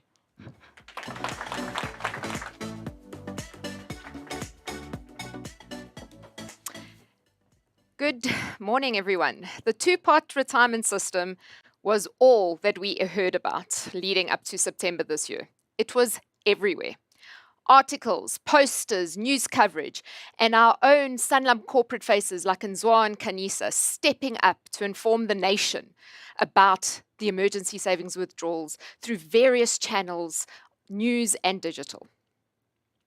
Although the two-part retirement system was first discussed in 2022 when National Treasury published the draft Revenue Laws Amendment Bill for public comment, and despite it being a hot topic of conversation, it was still difficult for the man on the street to decipher exactly how this legislation change would affect them. But despite this, there was always a lot of excitement leading up to the two-part launch. Interestingly enough, at our trustee, the board of Sanlam Umbrella Fund Board of Trustee meeting earlier this year in June, I actually took a poll to our trustees and I wanted to find out from them how they were feeling, what was their level of confidence around the implementation of two-part. And I'll just share these poll results here. And interestingly enough, many of our trustees and the attendees of that Board of Trustee meeting felt confident that both Sanlam and the industry would be ready. But there were some that were less optimistic, thinking that it would be quite messy, that potentially Sanlam Umbrella Fund would be okay, but as an industry as a whole, it could be disastrous. So remember, at this time, we weren't sure SARS was going to be ready. We weren't sure that the final legislation was still outstanding, and it was a very, very uncertain time. But then the 1st of September came around, and that fell on a Sunday, and that first working day, being that Monday, the 2nd of September, was set aside for us to check that the emergency savings pot seeding had all happened successfully over the weekend. So we seeded 100,000 Sanlam Umbrella Fund members to the value of 3 billion rand. That first day, although it was a non-transactional day, we had 3,000 members already calling through to our contact centers and sending WhatsApp queries through, already wanting to start accessing their retirement funds. Luckily, our call centers had already braced themselves for that impact. And we certainly weren't wrong to brace ourselves for those calls. Tuesday, the 3rd of September, was the first transactional day. We received over 6,000 calls on our first go live day to Sanlam Corporate Contact Center. That's 5 times the usual volume. We received over 7,000 emergency claims on that very first day of processing. Now let's consider for a fact that we receive about 7,500 retirement and withdrawal claims a month in our normal course of business. To receive 7,000 claims in one day is a massive, massive feat. Across the Sanlam Group, we face similar challenges, with Sanlam Life and Savings handling 15,000 calls on this Tuesday. That's a record-breaking number. Now, in all of this excitement, little did we know that we had an undercover agent, a spy among us. The secret operative was none other than the chair of our Umbrella Fund Board of Trustees, David Gluckman. David had a mission: to experience the two-pot claims process exactly as any member would. He felt it was his duty to test the significant change in South Africa's retirement fund landscape personally. In true James Bond style, David kept his mission a secret, ensuring he got no special treatment. Real-world testing is the ultimate truth teller. So David tested the withdrawal process by claiming just higher than the minimum withdrawal amount. And in fact, he published his findings on his LinkedIn page, so some of you may have already seen this. David's goal was to be the very first Sanlam Umbrella Fund member to put in a withdrawal claim. So he optimistically tried accessing the system a little bit early at 7:30 on that Tuesday, but he received a message advising him he needs to try a little bit later. So by 11:30, he'd learned that there'd already been 1,400 odd claims submitted. So his hopes of being the first were unfortunately shattered. He did, in that afternoon, however, successfully submit his claim, and it only took a few minutes. He then continued to receive SMS updates through every step of the process. The first SMS around his claim submission saying, yes, we've received your claim, but later saying there's a bank verification that's been complete. The third SMS saying the claim amount's been disinvested, your tax has been processed, your payment has been processed, and then we received his final SMS and email with his tax certificate and his SARS tax certificate before the money reflected in his bank account. David's incognito testing was successful. He even attempted a second withdrawal, which the system promptly blocked. Thank goodness. The first few hours of our very first day of claims saw very, very high volumes, and that did create system congestion. David was not the only member that experienced that notification to say, please try again a little bit later. Other members also got the same delays in logging into the portal or the app and just had to try at a later time. These early stage challenges linked to the implementation of such large-scale developments are not unusual. However, I'm proud to confirm that despite these early glitches, Sanlam's systems remained functional throughout the day. Noting these issues relating to congestion, the Sanlam Portfolio app and the portal ran upgrades to our infrastructure overnight on that Tuesday. And they continued testing and monitoring the upgrades. Taking into account also those high call volumes that we saw on those first days, the Sanlam Corporate Contact Center extended their operating hours from 5 p.m. to 8 p.m. If we look at the volume of claims since then, we note those first few weeks of September, the claim volumes remained quite high. After those first 3 weeks, the claims stabilized to about 2,000 claims daily. And only in the last week, we see that that number's now come down to about 1,000 claims daily. So how did the Sanlam Umbrella Fund members compare? Again, on the Sanlam Umbrella Pension and Provident Funds, we see high claim numbers in those first few days of claiming, and those numbers coming down subsequently, and now leveling out to about 600 claims a day across the pension and provident funds. On Sanlam Unity, interestingly, we see the claims have been far more stable. We don't see that rush of claiming in the first 2 weeks. There have been a few spikes here and there in September, but overall, we've been receiving an average of about 30 claims a day on the Sanlam Unity Umbrella Fund. The average claim amounts across Sanlam Corporate have been stable at about 20,000 Rand.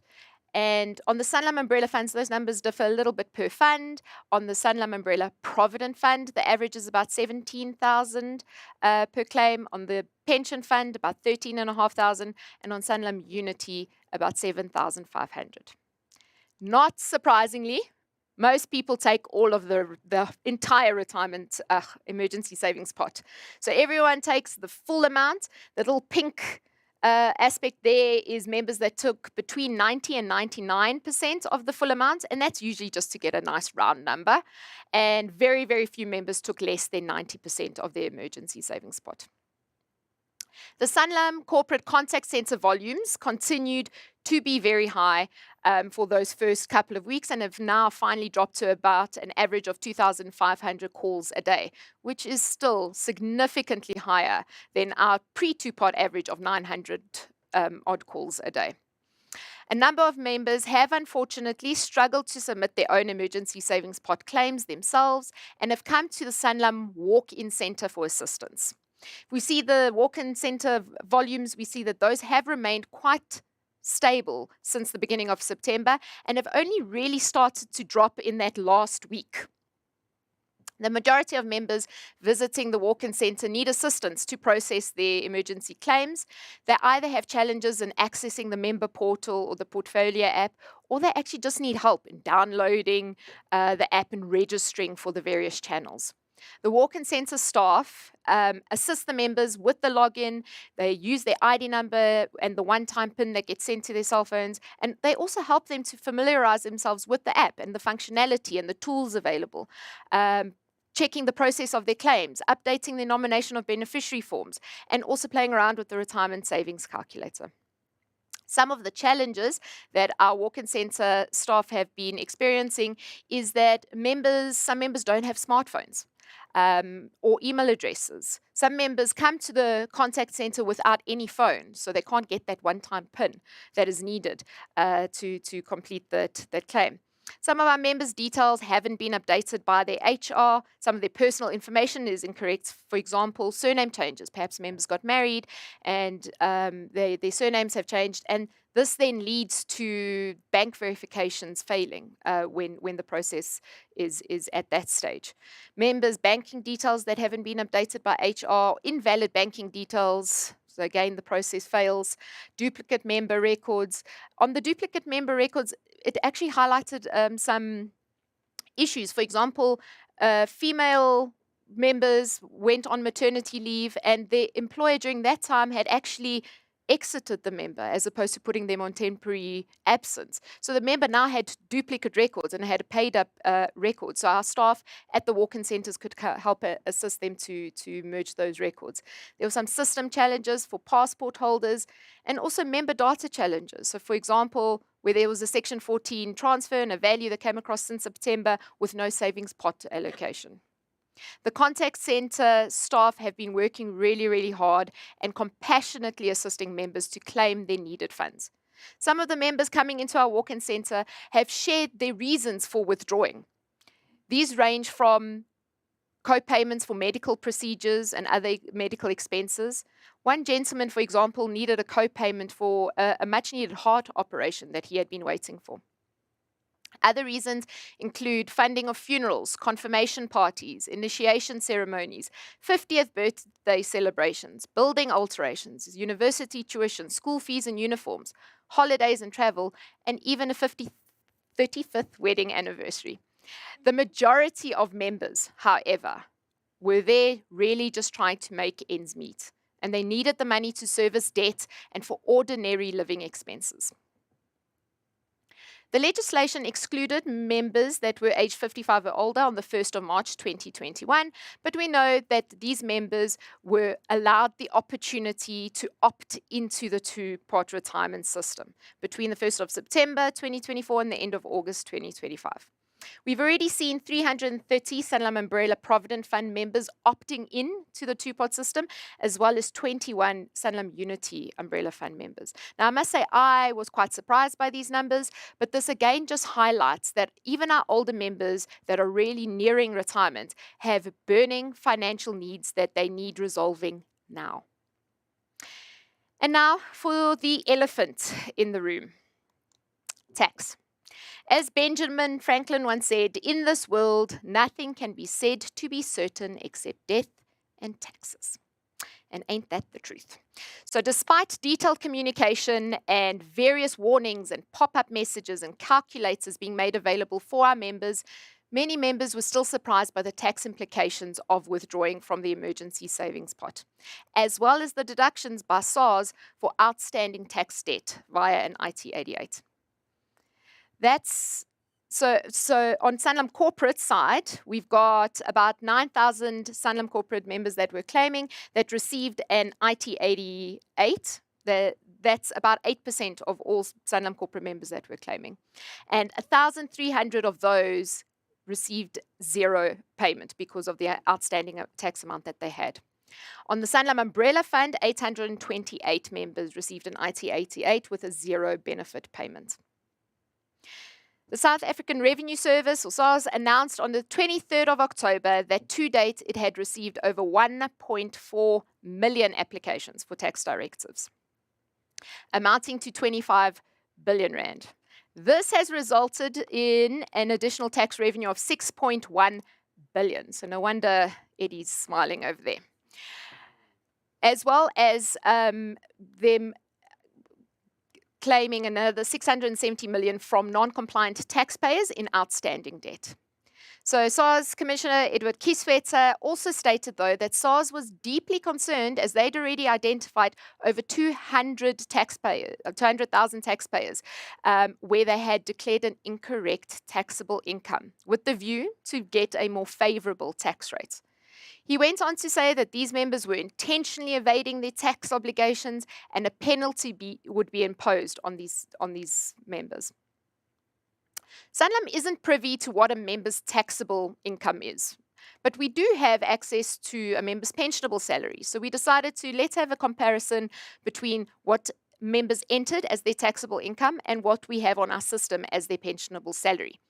Pensionable salary could be used as a understated proxy for for taxable income, as pensionable salary is usually a percentage of your total cost to company, and any other income you earn would be added on top of that. So it's an understated value of what taxable income is.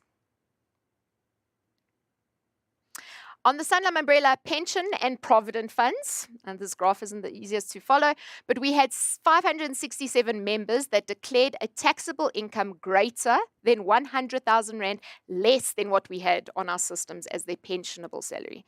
So there was one member, this is not part of the graph, outline of the graph. This member had declared 3 million Rand less than his pensionable salary that we have on record. There were 4 members that declared about 1 million Rand difference, and a large number in that range between 1 million and 100,000.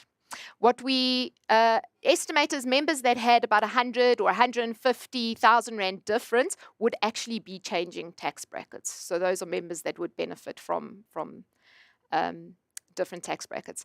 On the Sanlam Umbrella Unity Fund, however, 61 members had declared a taxable income that's greater than 50,000 Rand of their pensionable salary. For many members, that's 50% less than their pensionable salaries. However, what was quite interesting is, unlike on the Sanlam Umbrella Fund side, there were a decent number of members that actually declared a higher taxable income than their pensionable salary. So perhaps honest members saying, yes, I do have another business on the side, or whatever the case is. That highest record at the end there is a member that declared a pensionable salary, taxable salary of over 2 million Rand to what we have on the system as his pensionable salary. That's 10 times the pensionable salary we have on the system for the member. So perhaps they accidentally added an extra zero and they paid a lot more tax than they were meant to, and hopefully that gets rectified. Or that member has a very impressive side hustle that we should all get in on. As we reflect on these first 2 months of the two-pot regime, it's really clear that this journey has only just begun. And implementing and navigating this launch was the main focus for most of us in 2024. And while it feels like the calm after the storm, this really is only phase 1. Moving forward, our members will need ongoing communication and financial education to fully understand the long-term impacts of the system on their financial futures. The spotlight so far has been on this emergency savings pot, giving members critical access to emergency funds. But we're aware that many may not yet realize that a portion of their retirement savings is now forcefully preserved, and this may cause a bit of panic down the line.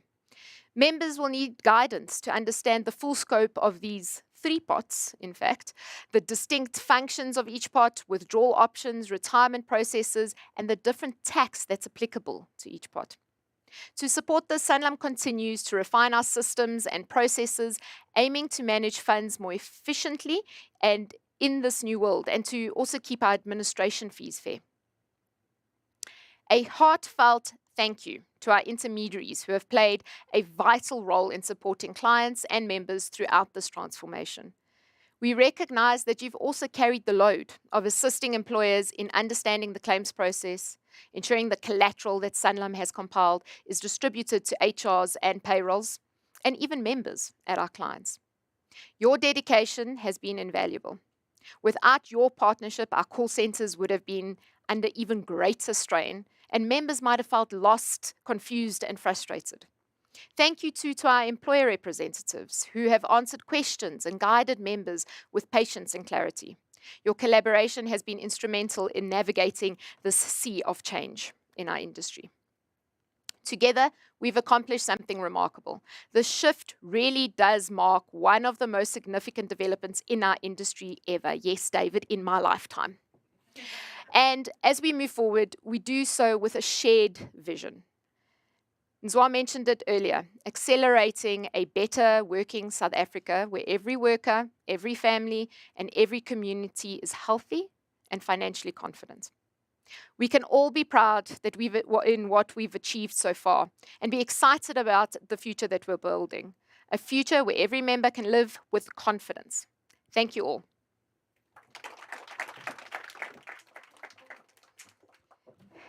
So, Anya, before you take your seat, can we ask you to join us on the stage again? So, as you remember, at the beginning of the session, we said that you need to pose 2 questions, and we got our 2 questions, and you will be the lucky person that will answer those questions for Gabby, us today. you know, I wondered why everyone insisted that I be the last presenter today, and I think I've noticed it was a hospital pass, but yes, I'll happily take the question. So, the first question, and also the lucky winner, which is Sanilwe Menkis. He posed the question that says, with the preservation amount, will Sanlam be looking at the maximum amount to preserve, as some amounts like 500 Rand can be reduced by fees and the member loses the amount due to fees? Yeah, so a very good question. And unfortunately, Sanlam has no discretion in that aspect. If a member has 500 Rand in their retirement pot, legislation says that that pot must be preserved. So they must transfer either that to their new employer's fund and it will be moved into the retirement pot there, or into a preservation fund, or whatever the case is. But we have no discretion, unfortunately, to say, oh, well, it's below a certain amount, you can take that money in cash. Unfortunately, it does mean that if that money is preserved in a preservation fund, it's a reality that some of those costs will be eroded. But very important, I mean, that would only really apply to these first couple of months where the retirement savings pot is brand new and there's very little funds in there. Going forward, that shouldn't be a problem. Awesome. And our second question and second winner, Gerard Bester, he says the cost of the umbrella fund is very good. The problem is that when you retire, cost eats up your income. For example, if you withdraw from a living annuity of 5% and costs are 2%, almost 30% of your retirement income goes to costs. Big problem for the retirement. This is true. So firstly, thank you for the compliment about our pricing. I've noted that one. Thank you. But I mean, I tend to agree. There's a lot of high cost living annuity retail options out there. And that is important for our members retiring to be aware of. Members should be shopping around. They should be getting financial advice. They should be even negotiating on those fees and making sure that they get the best options available. It's also important to note the Sanlam Umbrella Fund has a in-fund living annuity option that is available. That is very cost effective, saving at least 1% of fees for our members. So there are lower cost alternatives available. Perhaps we haven't been as good as we should be in making noise about our infant living annuity, but that's certainly going to be a focus for 2025. And we also have institutionally priced life annuities or guaranteed annuities available to our members, which also can save a significant amount of costs compared to the retail counterparts. Awesome. Thank you so much, Anya. A big hand to the winners. Give a hand to the winners. Thank you. All right. Well, what an incredible day it's been. We've explored discussions and gained some true valuable insight to take forward. So thank you to all our speakers and our panelists, and of course, each and every one of you engaging your ideas. Yeah, sure. I don't know. Jolene, Charlie, did you listen to Anna's presentation? Because I listened very carefully. And I saw Friday at 7:45 in the morning, he received his two-pot money. So I take it lunch is then on you, David? Is that okay? No, but I'm just kidding. Two-pot withdrawings should only be made in cases of emergency. That was just a tester to see that everything works according to plan. So, from thought-provoking discussions to future-focused strategies, today has been a celebration of knowledge, growth, and our collective vision for an empowered future. We hope you're leaving today feeling inspired and ready to tackle the exciting opportunities ahead. But before we officially close, we still have one last prize to give away. So popping up on your screen after the event will be a short questionnaire relating to this symposium, and all you have to do is complete the questionnaire, and we will select by random draw a lucky participant who will win unit trust to the value of 5,000 Rand. So once that questionnaire comes up, please complete it and do send it through. For those of you who have joined us in person, please linger a little bit longer because we've got a nice, light and delicious, yummy lunch for you all. So please stay a while and engage with us further. So I just want to say thank you all for being here and making this event so successful. But before we do that, I must say a special thank you to Yvette Hattis and Catherine Hattis. Yvette has been instrumental in compiling and overseeing and steering the publication of our annual trustees report for 2024, and that will be sent out shortly after the symposium. Catherine has been spearheading this symposium itself, and as you can see, it's exceeded expectations. Definitely. It went absolutely well. You've done a phenomenal job, ladies. Thank you so much. Awesome. So well done, and well done again to all the winners for today. And thank you so much for everyone that has joined and engaged us online and in person. And that's it for us. Thank From you me. so much. Goodbye. God bless. Goodbye. Cheers.